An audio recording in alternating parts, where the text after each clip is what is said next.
Hi students, today we are going to discuss the last concept in second unit. It's nothing but resolution. So what is this resolution?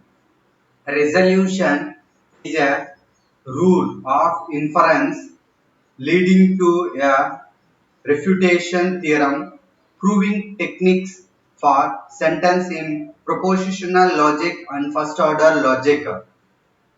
So a resolution is nothing but it is a rule of inference, and it also follows the basic concept of modus ponens theorem or modus ponens concept.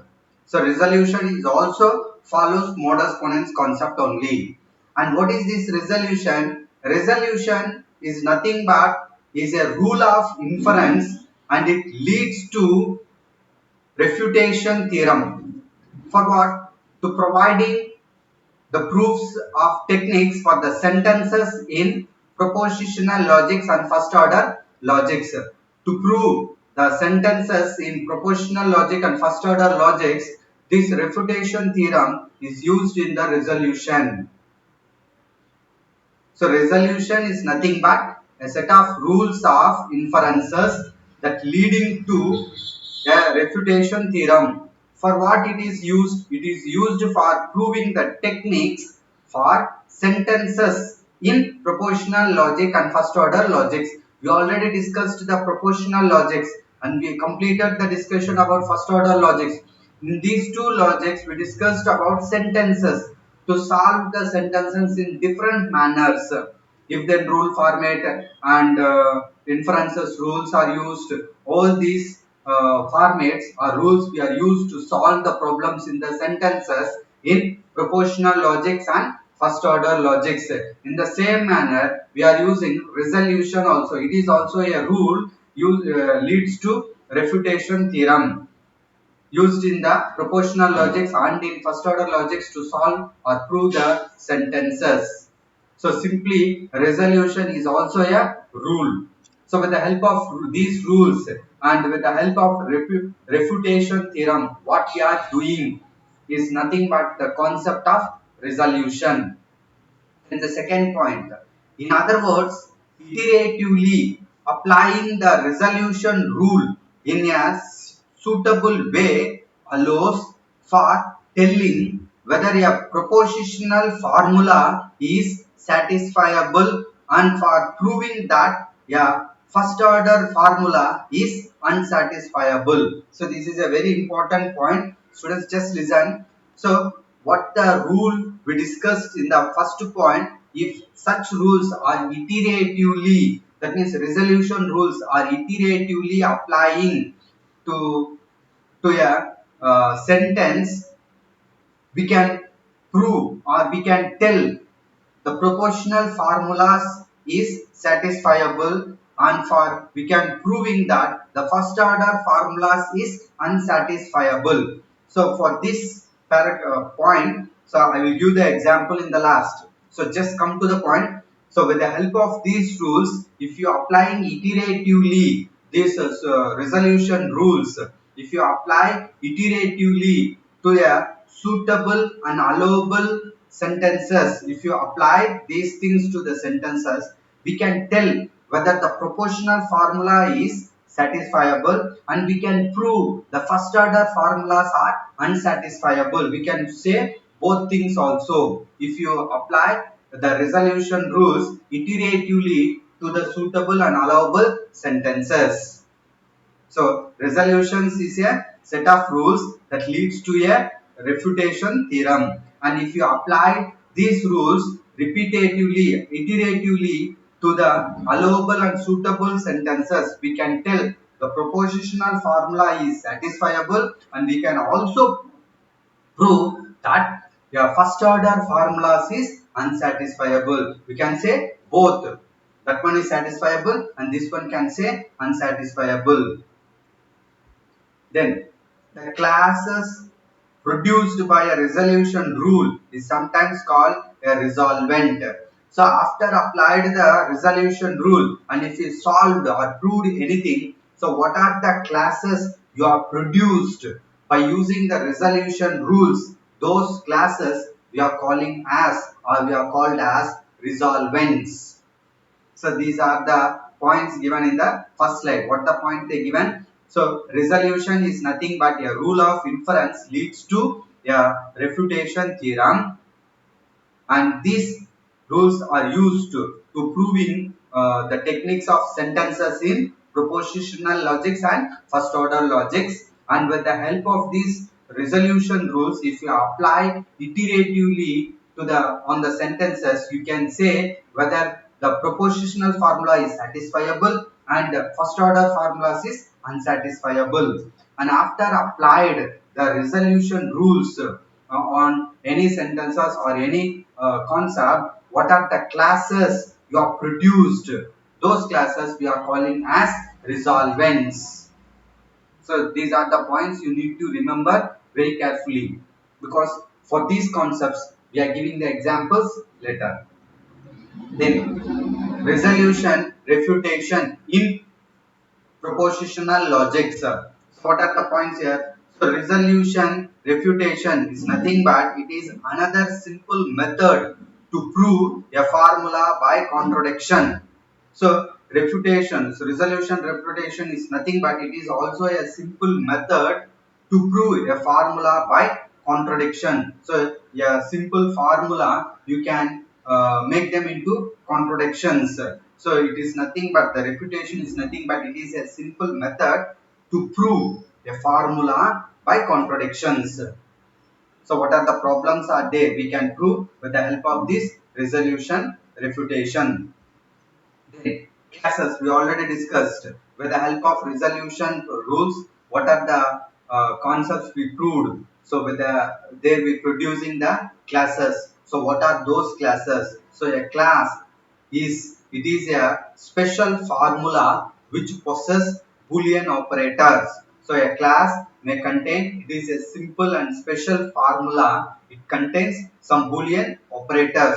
So these are the two different operators, Boolean operators. So tilde symbol we can use for this symbol for negation also, tilde symbols and V. So we can represent this one as R also. Okay, so a class means it is nothing but it is a special formula which possesses Boolean operators. Possess means it contains. So that special formula contains Boolean operators. So what are those Boolean operators? These are the two Boolean operators. The next point. Any given formula can be converted into a set of classes. So this point says any formula, whatever the formula you can take with the help of resolution rules, we can convert that one into a set of classes. So from formulas, the classes are deriving. We can convert those formulas into classes. So a class is a special formula contain these Boolean operators. So resolution is based on only one rule named as modus ponens inference rule. So already I said resolution is also based on a rule called modus ponens inference rule. That's why we discussed this modus ponens inference rules at the starting itself.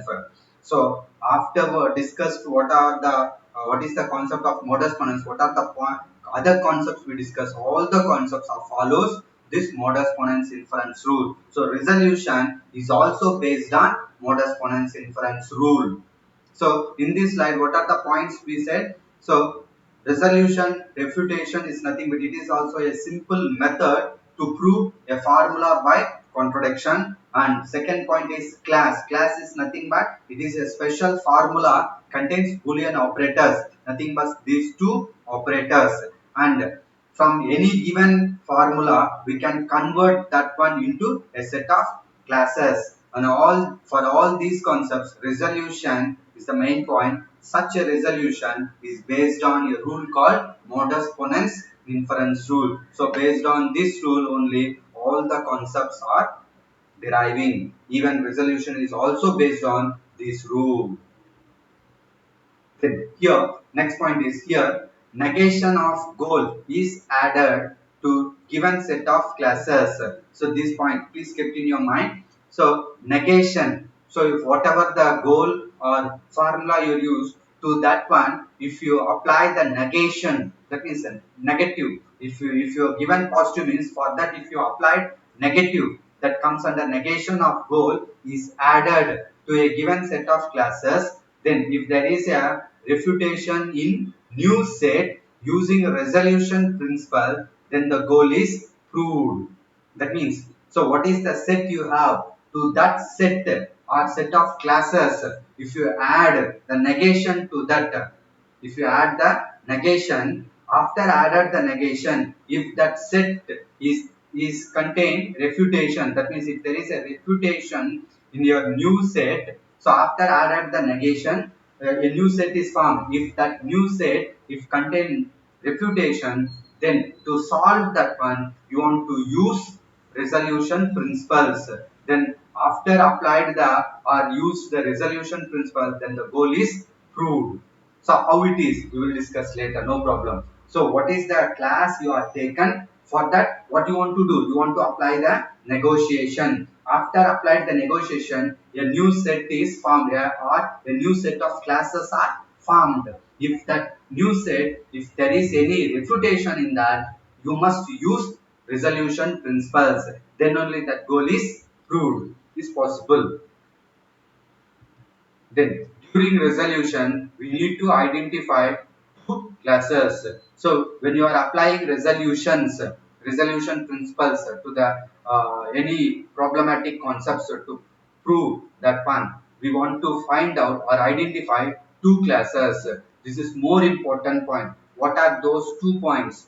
One with positive atom, one is positive atom and the other one is negative atom. So positive, negative. So this till symbol already is a negation. So you want to find out two classes. One is positive atom and second one is negative atom for the application of resolution rules.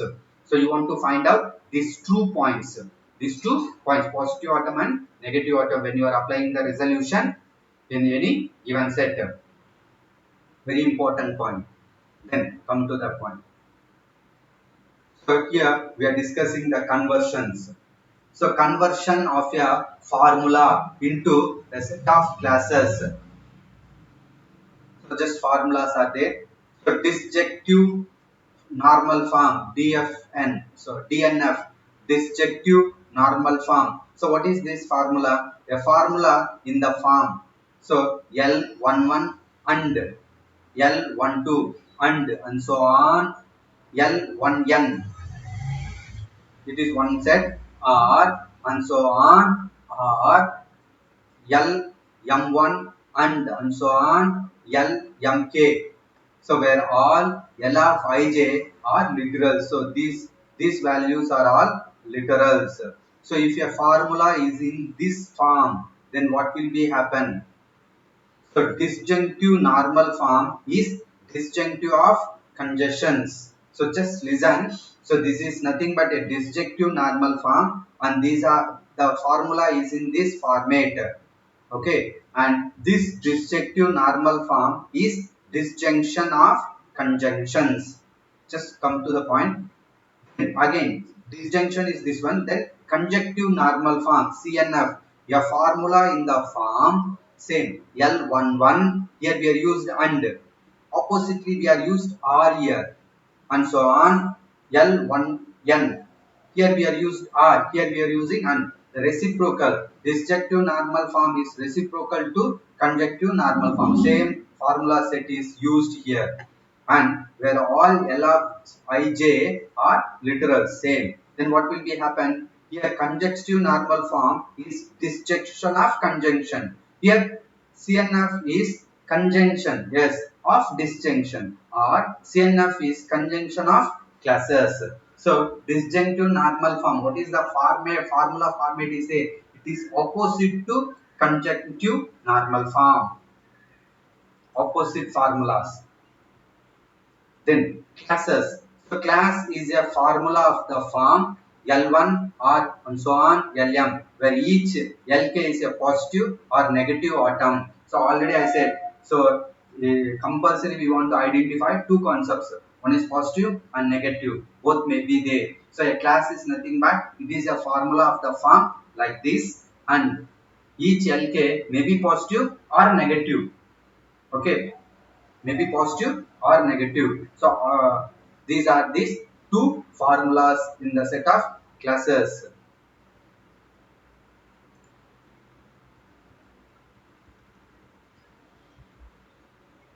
Then next one is conversion of a formula to its CNF. Nothing but in this concept we are going to discuss just formulas.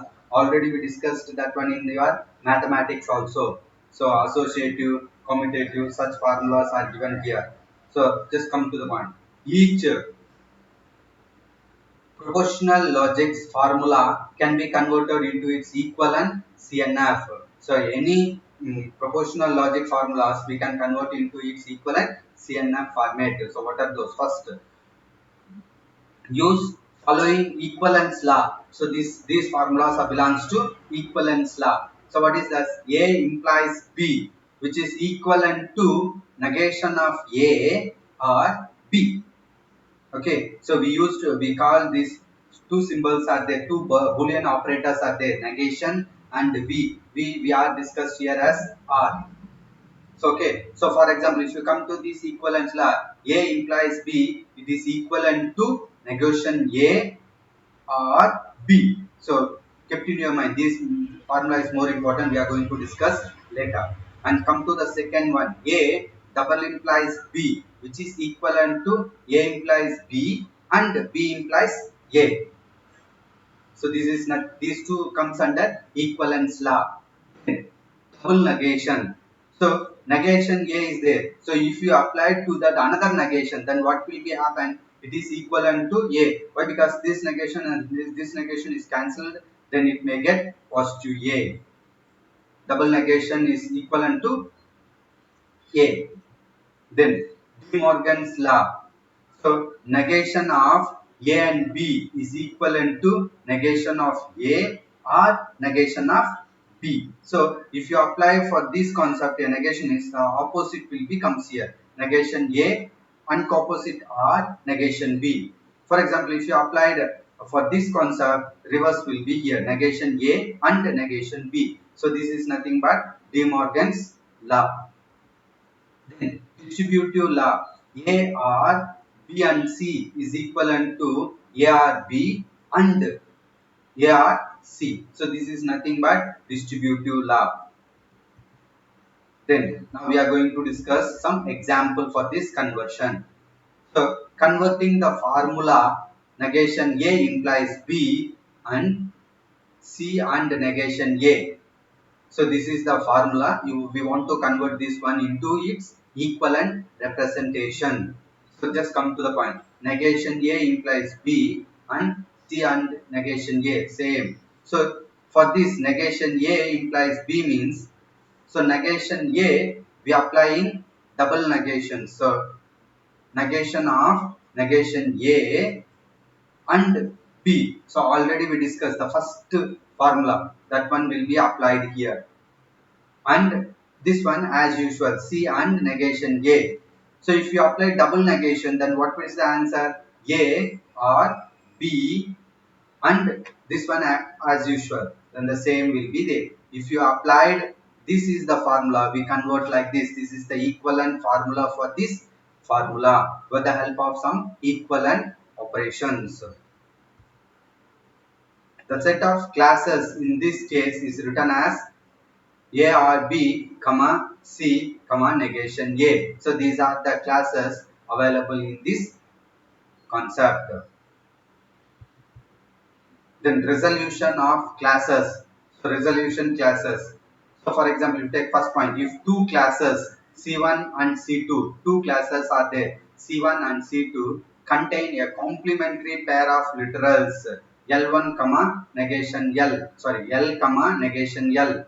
So two classes are there, C1, C2, and the literals are for C1 L and for C2 negation L. So these are the literals in that classes, nothing but elements in that classes.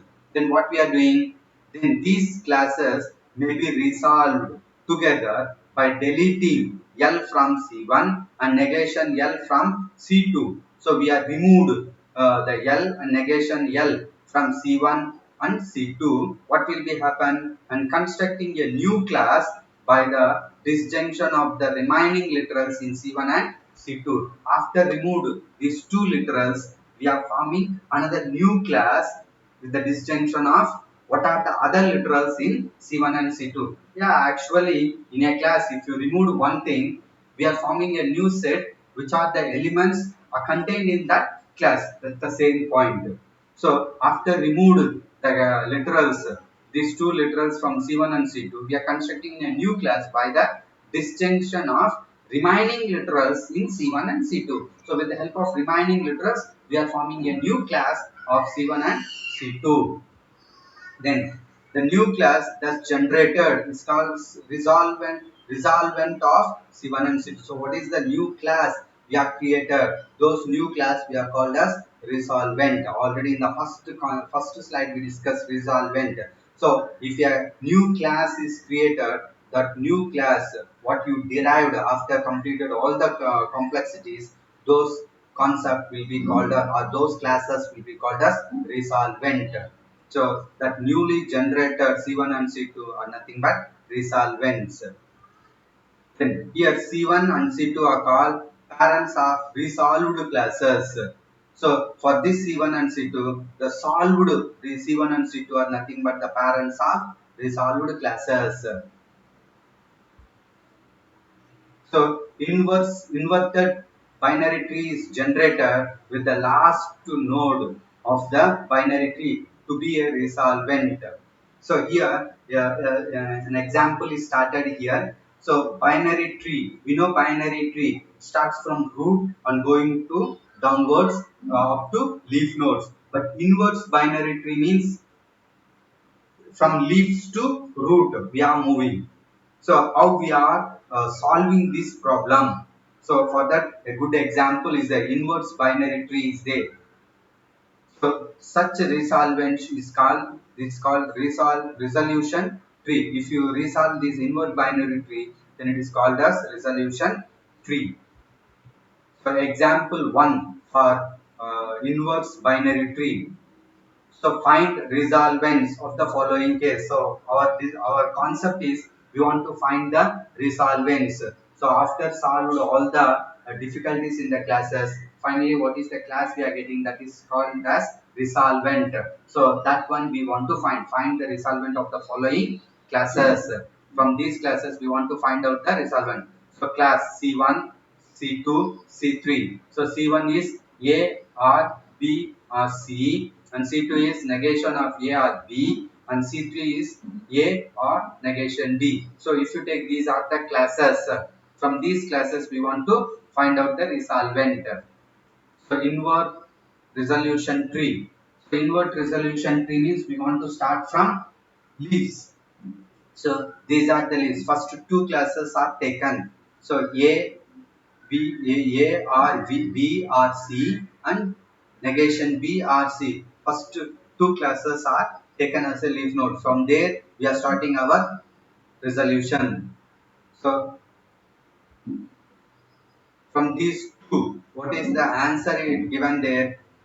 B comma negation B. So already I said one of the point, when you are forming the resolution, we want to find out two things. One is positive atom and second one is negative atom. Here what are the positive atom and negative atom is here. So this atom is positive and this is negative. So we want to take these 2 points. So after removed these two positive atom and negative atom, then what is the balance things are there? A or C or D. So these are the points are there. So that is you comes here. A or, so if you remove this one, then C is there. C. If you remove this one, then R D. That balance will be comes here. And if you take this one is another class and we have third class here, that third class will be down here. So if you apply the resolution on these two, then again what is the concept? So here also we want to remove the positive and negative atoms. So here the positive atom is D and negative atom is negation D. If you remove these two, then what will be the balance? A R C. So from this we are removed positive atom and negative atom. Afterwards, what is the balance things are there? A, R, C. So this is the resolved or resolvent class.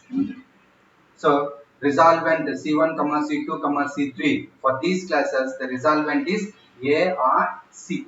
So in this manner, we can solve the inverted resolution tree and to find out the resolvent for the following classes. So nothing. So three classes are given. Take two classes first. From these two classes, remove the positive and negative atoms and combine the other balanced things as one class. And already the third class will be there. It is also down. From these two, remove the negative and positive atom. And what are the balanced things are there? They will called as a new class. This class is nothing but the resolvent of these classes. This is the first example. Then second example, set A or B, comma, negation of A or D, comma, C or negation of B. If you take these three sets, then how we are solving, finding the resolvent of the following classes. For these classes, how we are finding. So taking C1 is equal to A or B and C2 is equal to negation of A or D and C is equal to C or negation of B. Same in the first example, what is the format we are used? The same format will be used here also. So inverted resolution tree. First take C1 and C2. So remove the positive and negative atoms. So we are getting positive and negative atoms. If you remove this one, then balance is B or D. So that is the point we are getting a B or D. And down the next one, third one, C or negation of B. If you remove the positive atom and negative atom, then what is the balance things we are getting here? So remove the positive and negative, then balance is getting C or D. So this is the resolved class we are getting from this set. So resolvent of C1, C2 and C3 is equal to C or D. So this is the second example for inverted resolution tree. So in this manner, we are finding out the resolvents. Then already we discussed another point. So if any consequences are applied, then what will be happen? It is shown here. So shown that C or B is a logical consequences of this concept. So how we are solving that one? By using resolution refutation principle. So first we will add negations. Already we discussed. We want to add some negations. So for this set, this is nothing but the logical consequences. For this we are adding the negations. For so negation of C and D is equivalent to negation of C and negation of D. And now we get the set S is equal to A or B negation of A and D comma C, and this concept is also the negation of C comma negation of D. So now shows that S is unsatisfiable. That means, so already we said we can, with the help of the resolution refutation principles, we can prove the propositional logics are satisfiable and first order logics are unsatisfiable. For that, this is the concept. So for this is nothing but the resolvent of this set. In the next last slide we discussed that one. For this set, and this is nothing but the resolvent. For this resolvent, we are applying the negatives. After applied, and the equivalent concept is added to this set. If you added that one, it is unsatisfiable. So that is given here. The S is unsatisfiable by deriving contradictions using resolution principles. So how it is solving means in this manner. For example, if you take same set A and B and A negation A or D. So here these 2 points are removed. Then balance is B or D. It will be comes here. Then another set in the set C or negation B. So in this negative and this positive is removed, then C or D is derived. Afterwards negation C. So the positive and negative is removed. Then finally D is there. Then if you removed negation D and D, both will be cancelled. Then you may not get any class. So that's why this concept may not be satisfied. So this is the concept of resolution. So already we derived the set that is satisfiable, and if you applied the negotiations to that derived classes, then you can find out the unsatisfaction also. This is an example for unsatisfaction. So this is the concept of resolution. Thank you.